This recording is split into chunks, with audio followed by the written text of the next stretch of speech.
Salut! Alors, cette activité-ci s'appelle construire une mise en situation.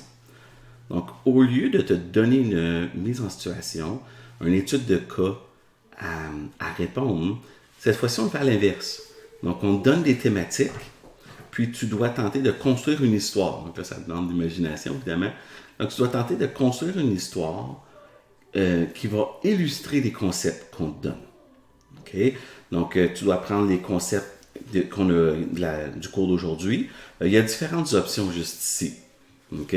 Donc, oui, on aimerait le faire en équipe. Ça se peut qu'on ne soit pas capable. Ça dépend des fois, la technologie nous fait défaut. Donc, c'est possible de le faire en équipe ou seul. Tu pourrais même le faire en avance si tu veux.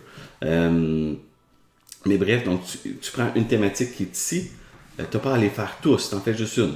Donc, tu prends une option et puis tu tentes de construire une étude de cas à partir de ça. Donc, tu tentes de construire une histoire qui va venir illustrer les différents concepts. OK?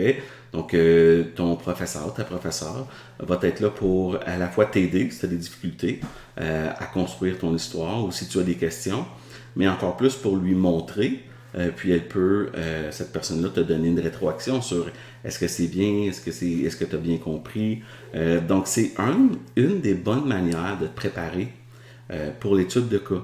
Parce que quand tu fais le processus inversé, puis que là, tu dois prendre une théorie, puis l'introduire dans une histoire, là, on dirait que tu comprends le processus d'une étude de cas, parce que c'est ça que c'est l'étude de cas. Nous, quand on la construit, on prend une théorie, puis on doit la mettre dans une histoire. Donc, en faisant cette activité-là, à la fois, tu apprends des nouveaux concepts, mais aussi, tu te prépares pour ton étude de cas. Bonne chance!